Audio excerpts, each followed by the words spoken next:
Rusia meluncurkan serangan besar-besaran ke Ukraina pada Minggu 29 Juni 2025 dini hari waktu setempat. Serangan tersebut melibatkan sedikitnya 477 drone dan 60 rudal. Dikutip dari Russia Today, Kementerian Pertahanan Rusia mengkonfirmasi bahwa rudal hipersonik Kinzhal turut dikerahkan.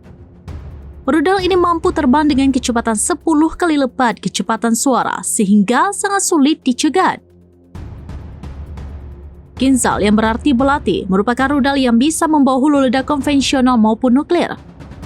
Menurut Moskow, rudal hipersonik itu bisa melaju hingga jarak lebih dari 2.000 km dan tidak bisa ditandingi barat.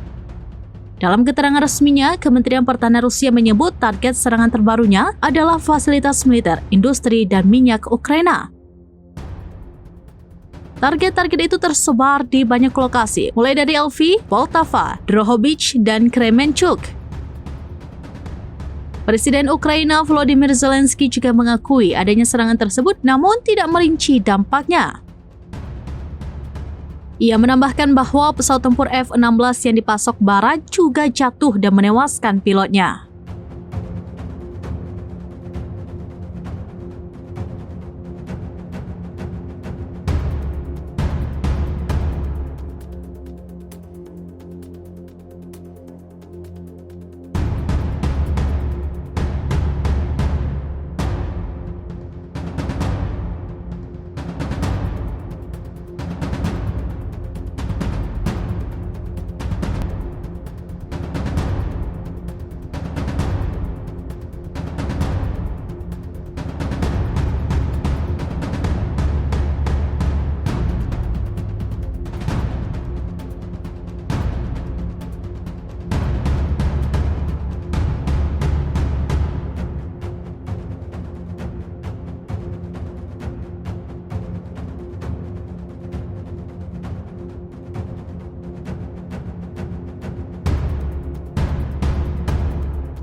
Download Tribun X sekarang, menghadirkan lokal menjadi Indonesia.